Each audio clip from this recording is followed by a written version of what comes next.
వీడియోల కోసం మా అమరావతి గళం ఛానల్ ని సబ్స్క్రైబ్ చేసుకుని బెల్ ఐకాన్ నొక్కండి. ఏపీలో ఎన్డీఏ కూటమి ప్రభుత్వం కొలువు తీరటం, ముఖ్యమంత్రిగా నారా చంద్రబాబు నాయుడు బాధ్యతలు తీసుకోవటం వంటి పనులు చకచకా జరిగిన నేపథ్యంలో అమరావతి రాజధాని పనులు కూడా ఊపందుకున్నాయి. ఈ క్రమంలో ఏపీలో పెట్టుబడులు పెట్టేందుకు పలువురు ఆసక్తి చూపిస్తున్నారు. తాజాగా చెన్నైలోని ఆస్ట్రేలియన్ కాన్సులేట్ కు చెందిన ప్రతినిధులు సిఆర్డీఏ కార్యాలయానికి వెళ్లి సిఆర్డీఏ కమిషనర్ కాటమనేని భాస్కర్ తో భేటీ అయ్యారు. ఈ సమావేశంలో ప్రధానంగా ఏపీ రాజధాని అమరావతిలో పెట్టుబడులు పెట్టే విషయమై చర్చించారు.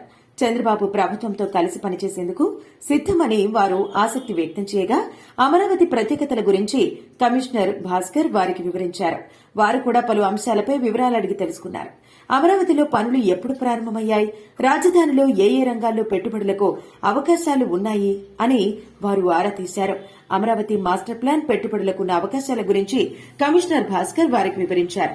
రాజధాని ప్రాంతంలో తగినంత భూమి అందుబాటులో ఉందని, వ్యాపారవేత్తలు పెట్టుబడులు పెట్టొచ్చని, అమరావతిలో మంచి అవకాశాలు ఉన్నాయని ఆయన వారికి వివరించి చెప్పడంతో రాజధాని ప్రాంతంలో పెద్ద ఎత్తున పెట్టుబడులు పెట్టేందుకు తమ దేశం సిద్దంగా ఉందన్నారు కాన్సుల్ ప్రతినిధులు.